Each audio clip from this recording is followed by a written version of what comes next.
డబ్బు, అనారోగ్యం, ఉద్యోగం, వ్యాపారం అప్పులతో బాధపడుతున్నారా? వెంటనే జేకేఆర్ గురువు గారికి కాల్ చేసి అపాయింట్మెంట్ తీసుకోండి.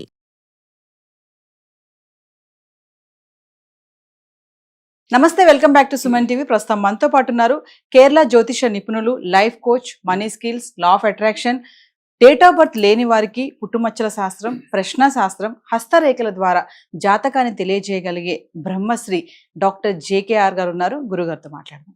నమస్తే గురుగారు. నమస్కారం. గురుగారు, చాలా మందికి శ్రమకు తగ్గ ఫలితం రావట్లేదని బాధపడుతూ ఉంటారు. మరి వాళ్ళకి కోరుకున్నది దక్కాలి అంటే ఏం చేయాలంటారు? ఎలాంటి ముద్రలు వేయాలంటారు? వాస్తవంగా అమ్మా, నేటి కాలంలో కష్టపడుతున్నారు, దాని దగ్గర ఫలితం రావట్లేదు. అంటే వారు ఎన్నుకున్న వృత్తుల్లో ఎంత కష్టపడినా అనుకున్నంత కష్టానికి దగ్గర ఫలితం రావట్లేదు. ఒకవేళ వచ్చినా నిలబట్టలేదు, ఇలా బాధపడుతూ అప్పుడు మేమేమంటామంటారమ్మా, పర్సనల్గా జాతకం చూసినప్పుడు ఎలాంటి గ్రహాల చేత వీళ్ళు ఇబ్బంది పడుతున్నారు అంటే, గ్రహాల యొక్క ప్రభావం ప్రతి మనిషి పైన ఉంటుంది. మనిషే కాదురా, చెట్టు పైన ఉంటుంది. అదేవిధంగా జీవి, ఏ జీవి అయినప్పటికీ కూడా ప్రతి జీవి పైన ఈ యొక్క గ్రహాల యొక్క ప్రభావం ఉంటుంది. కాకపోతే దాన్ని గుర్తించగలిగేది మనిషి మాత్రం. మరి ఈ గ్రహస్థితి అనుకూలత లేనప్పుడు కష్టం ఎక్కువ, ఫలితం తక్కువ. ఒక్కోసారి ఏ పని చేయకుండానే మనకి డబ్బు వస్తూ ఉంటుంది. అంటే అది ఆకస్మికంగా వస్తుందో లేదా ఎవరో మనకు తెలియకుండానే డబ్బు మనకి ఇస్తూ వస్తుంది. ఇలా రావడానికి గల కారణం ఏమిటి అనంటే, మన గ్రహస్థితి అనుకూలంగా ఉంది అని అర్థం. అయితే మరి ఎన్ని కష్టాలు పడినా లేదా ఎంత కష్టపడినా జీవితంలో మనకి డబ్బు నిలబట్టలేదు అనుకున్న వాళ్ళు, ముందు మీరు చేయవలసింది ఏంటంటే, మీ జాతకం చూపించి చేసుకోవడం ఒక తీరి, లేదు ముందు ఇది చేసి చూద్దాం, అప్పుడు నాకు దాని మీద ఒక కన్ఫామ్గా ఎన్ని ఉన్నాయని నేను విశ్వసిస్తాను అనుకున్న వాళ్ళు ఛాలెంజ్గా తీసుకుని కూడా చేయొచ్చు. ఏం చేయాలి అనంటే, తెల్లవారుజాముని నిద్ర లేవటం అలవాటు చేసుకోవాలి. దానితో పాటుగా 11 సోమవారాల పాటు మీరు శివాలయంకి వెళ్ళాలి. ప్రతిరోజు శివాలయంకి వెళ్ళాలి. అయితే ఎలా వెళ్ళాలి? సూర్యోదయానికి ముందుగా వెళ్ళి ఆ స్వామిని దర్శించి, అమ్మవారిని దర్శించి చక్కగా అక్కడ కూర్చొని ధ్యానం చేయాలి. ఎలా ధ్యానం చేయాలి? స్వామికి అభిముఖంగా కూర్చొని, శివుడికి అభిముఖంగా కూర్చుని, లేక అమ్మవారికి అభిముఖంగా కూర్చుని జ్ఞాన ముద్రలో, అంటే ఈ జ్ఞాన ముద్రలో కూర్చుని మనసులో సంకల్పం చేసుకోవాలి. ఏమని? నేను తలపెట్టిన కార్యం విజయవంతంగా ముందుకు వెళ్ళి, దాంట్లో నేను అనుకున్నంత డబ్బుని అర్జించి, నేను నా కుటుంబము సంతోషంగా ఉంటూ, వచ్చిన దాంట్లో 10 మందికి సహాయం చేస్తూ, ఎప్పుడూ నేను 10 మందికి సహాయం చేసే విధంగా నా చెయ్యి ఇలా పైనుండేటట్లుగా దీవించు తండ్రి.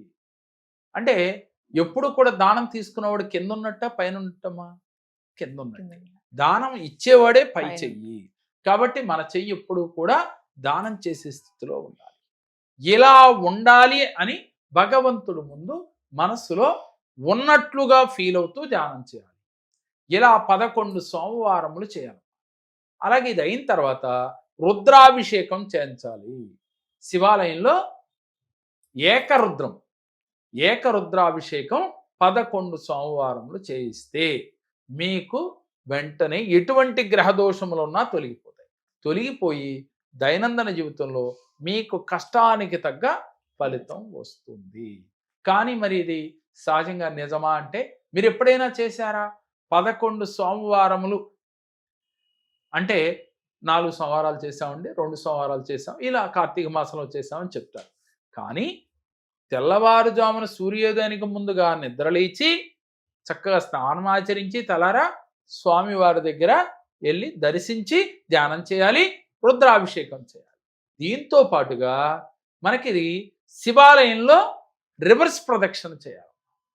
రివర్స్ ప్రదక్షిణ అంటే, మనం ఆ స్వామిని అభిషేకిస్తే జలం పడతా ఉంటాయి కదా, ఆ జలం కాడికి వచ్చి ఇలా రివర్స్ తిరగాలి.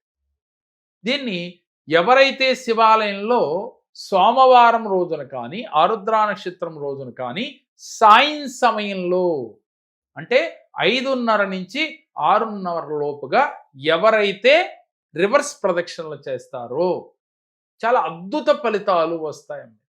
ఎందుకని వస్తాయి? దీన్నే సోమసూత్ర ప్రదక్షిణ అంటారు. దీని పేరు కొంతమంది రివర్స్ ప్రదక్షిణ అంటారు. ఎలా చెప్పినప్పటికీ కూడా శివాలయంలో ఈ సోమసూత్ర ప్రదక్షిణ చేసినట్లయితే వారికి ఎటువంటి గ్రహ దోషములున్నా కూడా ఇలా 11 సోమవారం చేస్తే చాలు, వెంటనే గ్రహ దోషాలు తొలగిపోతాయి. దీనితో పాటుగా మీరు ప్రతినిత్యం పాజిటివ్గా ఉంటూ మీరు ఈ విధంగా ముద్రలు వేస్తూ, గుర్తుపెట్టుకోండి అందరూ, ఈ విధంగా ముద్ర వేస్తూ ఇలా మనసులో సంకల్పం చేస్తూ ఈ విధంగా ముద్ర వేసుకుంటూ మనసులో సంకల్పం చేసుకోవాలి. ఇది ఒక 10 నిమిషాలు కళ్ళు మూసుకొని ధ్యానం చేస్తూ ఈ విధంగా ముద్ర వేసుకోవాలి. అలాగే శివలింగ ముద్ర అంటే ఇది గుర్తుపెట్టుకున్నాం. ఇలా లింగ ముద్ర అంటారు. ఈ లింగ ముద్ర వేసుకుని ప్రతిరోజు ఇలా కూర్చుని మనసులో పరమేశ్వరుడే మీకు ఎటువంటి గ్రహ దోషములున్నా తొలగిపోయి ఆయన అనుగ్రహంతో మీరు తలపెట్టిన కార్యంలో విజయవంతంగా మీరు ముందుకు వెళ్ళినట్టు, ఉద్యోగంలో మీకు ప్రమోషన్లు వచ్చినట్టు, అలాగే మీకు మంచి మంచి శాలరీస్ వచ్చినట్టు, జీవితంలో మీకు ఏది కావాలనుకుంటున్నారో అది దక్కినట్టు, వివాహం కావలసిన వారు వివాహం అయినట్టు, సంతానం లేని వారికి సంతానం కలిగినట్టు, అలాగే వ్యాపారం అభివృద్ధి లేనివారు అభివృద్ధి కలిగినట్టు ఇలా ఫీల్ అవుతూ భగవంతుడికి కృతజ్ఞతలు చెప్పుకోవాలి. ఇలా చేయటం వల్ల ఆరోగ్యం లభిస్తుంది, మనశ్శాంతి వస్తుంది. వీరు ఏ పని అయితే తలపెట్టారో ఆ పనిలో వీరు విజయవంతంగా ముందుకు పెడతారు. ఆనందకరమైన జీవితం ప్రాప్తిస్తుంది. ఇది కేవలం నమ్మకం, విశ్వాసంతో చేయాలి. ఎవరైతే నమ్మకంతో దృఢ సంకల్పం చేసుకుని నేను ఇది చేసినందుకు నాకు ఫలితం వస్తుంది కాదమ్మా, వచ్చింది అనే భావంతో చేయాలి. లా ఆఫ్ అట్రాక్షన్ ప్రకారం మనం అదే చెప్తున్నాం. లా ఆఫ్ అట్రాక్షన్ అంటే ఆకర్షణ సిద్ధాంతం అన్నాం. ఈ ఆకర్షణ సిద్ధాంతం ప్రకారం నేను ఇది చేస్తున్నాను కాబట్టి నాకు యూనివర్స్ ఇచ్చింది, లేక పరమేశ్వరుడు అనుగ్రహంతో నాకు కలిగింది, అందుకు పరమేశ్వరుడికి యూనివర్స్కి కృతజ్ఞత. ప్రతినిత్యము కూడా మనలో ఆలోచనలు మారాలి. లా ఆఫ్ అట్రాక్షన్లో చెప్పేది ఒకటేనమ్మా, మీ మనసు ప్రశాంతత చేసుకోవాలి. కోపాన్ని మీ దరిదాపులకు కూడా రానివ్వకూడదు. కోపం తగ్గాలి అంటే ధ్యానం చేయాలని చెప్పుకున్నాం. కోపాన్ని తగ్గించుకోవాలి. పరనింద చేయకూడదు. ఎవరో ఏదో ఒక యూట్యూబ్లో ఒక వీడియో చూశారు, అది నచ్చలేదు ఆయనకి, వెంటనే ఒక కామెంట్ పెడతాడు ఆయన. ఏమని? ఏదో ఆయనకి తోచింది, ఆ పదాలు కూడా నాకు పలకటం ఇష్టం లేదు కాబట్టి పెట్టినప్పుడు మనం దానివల్ల మనకు వచ్చేదేంటి? పెట్టాము అనే ఒక ఆనందం తప్ప, ఆ 5 నిమిషాల్లో మీకు కలిగే ఆనందం తప్ప మీకు కలిగే లాభం ఏమిటి అంటే ఏమీ లేదు. కేవలం మానసిక తృప్తి మాత్రమే. నేనేమంటానంటే నచ్చలేదు చూడబాకు, అంతేగాని పరనింద చెయ్యొద్దు. ఎప్పుడూ కూడా పరులను నిందించరాదు. మనస్సుతో గాని మాటతో కాని, అంటే మాటతో నిందిస్తారు, మనసుతో నిందించడం ఏంటి అని పడి సందేహం వచ్చి ఉండాలిరా మీకు. మనసుతో అంటే మనసులో కూడా తిట్టుకోకూడదు. పైకి తిట్టరు, ఆయన అంటారేమోనని లోపల అనుకుంటూ, అలా కూడా అనుకోకూడదమ్మా. బయటకన్నా పర్లేదు కానీ లోపల అనుకున్న దానికి రెట్టింపు ఫలితం ఉంటుంది. అంటే మనసు తప్పు చేయకూడదు. మనసులోంచి వచ్చిందే ఈ మాట, మనసులో లేనిదే నోట్లోంచి రాదమ్మా, గుర్తుపెట్టుకోండి. అద్దంలో మన షాడో ఎలాగో, మన ప్రతిబింబం ఎలాగో, ఈ మనసు ఈ మాట అంతే. లోపల ఉన్నదే బయటకు వస్తామ్మా. లోపల ఏదో ఉంది, బయటికి మనం మాట్లాడకూడదని పట్టి మాట్లాడుతున్నాం. ఏదో క్షణంలో మనకి నిజం మాట్లాడేస్తాం, లోపల ఉన్నదాన్ని మాట్లాడేస్తాం. అలా మాట్లాడకూడదు. ఇలా ఎవరైతే ఉంటారో బంధాలతో వాళ్ళు మనని దూరం చేసుకున్నా మీ మనసులో వాళ్ళపైన ద్వేషం ఉండకూడదు. ఇలా గనక మీకుంటే దైనందిన జీవితంలో నేను అదృష్టవంతుడిని కాదు అనే ఆలోచన మర్చిపోతానమ్మా. ఎప్పుడూ నేను చాలా అదృష్టవంతుణ్ణి, ఐశ్వర్యవంతుణ్ణి, పాజిటివ్ ఆలోచన కలవాడిని, పాజిటివ్ వైబ్రేషన్తో ఉన్నాను, నేను అందరినీ ఆకర్షించగలను అని ప్రతినిత్యం అనుకుంటూ ఉండాలి. ఇంకా మనసులో పడుకున్నా కూర్చున్నా డబ్బు, సంపద, ఆరోగ్యం, ఆనందం, డబ్బు, సంపద, ఆరోగ్యం, ఆనందం అనే మాటలతో ప్రతినిత్యం మనసులో జపం చేస్తూ ఉండాలి. టీవీ సీరియల్స్, యూట్యూబ్లో వదిలేసి ఈ నామాన్ని చెప్పిస్తూ ఉండాలి. మీరు ఒకటే గుర్తమ్మ, ఎంత డబ్బున్నప్పటికీ కూడా ఆరోగ్యం లేకపోతే ఆ డబ్బుని సద్వినియోగపరుచుకోగలడా? 100% పరుచుకోలేము. 100 కోట్లు సంపాదించాం అనుకుందాంరా, మనకు ఆరోగ్యం లేదు, మరి డబ్బు ఎవరిది? నీదా? కాదు. మరి ఎవరిది? మన బిడ్డలది. అంతే కదా. మరి నాది అని ఫీల్ అవుతూ నువ్వు విన్నాళ్ళు ఏం సాధించావు అని అంటే ముందు మనం నేర్చుకోవాల్సింది డబ్బుతో పాటు ఆరోగ్యం ఉండాలి, ఆరోగ్యంతో పాటు ఆనందం ఉండాలి. ఈ 3 రావాలి అంటే మనం భగవంతుడితో, పంచభూతాలతో, యూనివర్స్తో మమేకం అవ్వాలి. అందరితో ప్రేమగా ఉండాలి. అందరినీ ఆకర్షించే విధంగా ఉండాలి. శత్రువు అనేవాడు మీ మనసులో ఉండకుండా ఉండాలి. ఇవి మీలో వచ్చినాడు మీరు అడిగిన క్వశ్చన్కి ఆన్సర్ మీ దగ్గరే ఉంది. కాబట్టి ఒక్కసారి మిమ్మల్ని మీరు క్వశ్చన్ చేసుకుంటే మీరేం చేస్తున్నారు, ఏమి ఆచరించాలనేది మీకు అర్థం. గురుగారు ఒకసారి అపాయింట్మెంట్స్ గురించి. మీకు ఆన్లైన్, ఆఫ్లైన్ అపాయింట్మెంట్స్ అందుబాటులో ఉన్నాయి.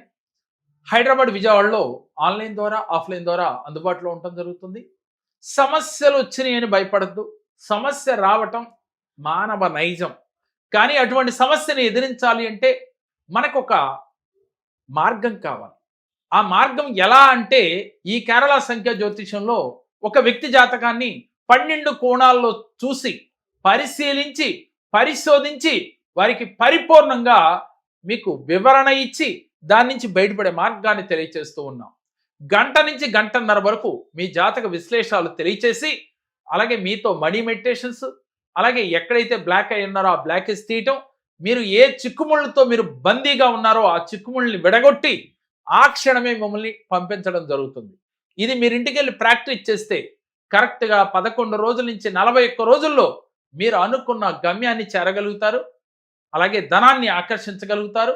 మీకున్న బంధాల్లో సఖ్యతని ఈజీగా పొందవచ్చు. సమస్య ఏదైనా పరిష్కారం ఈ కేరళ జ్యోతిషంలో 100% దొరికి తీరుతుంది. మరి మీకు ఇంట్రెస్ట్ ఉందా? స్క్రీన్ పై స్క్రోల్ అవుతున్న నెంబర్లకు కాల్ చేసి మీరు మరిన్ని వివరాలు తెలుసుకోవచ్చు. నమస్కారం. ప్రేక్షకులకు నమస్కారం. నేను యూట్యూబ్లో జేకేఆర్ గారు సార్ని చూసి నా ఆర్థిక ఇబ్బందుల వల్ల జేకేఆర్ గారిని విశాఖపట్నంలో కలవడం జరిగింది. నాకు జేకేఆర్ గారు కొన్ని రెమెడీస్ చెప్పారు. అవన్నీ నేను పాటించడంతో నా ఆర్థిక ఇబ్బందులన్నీ కొంచెం తొలగిపోయాయి. కాబట్టి జేకేఆర్ గారికి మనస్ఫూర్తిగా వేల నమస్కారాలు చేస్తూ ధన్యవాదాలు తెలుపుకుంటూ సెలవు తీసుకుంటాను.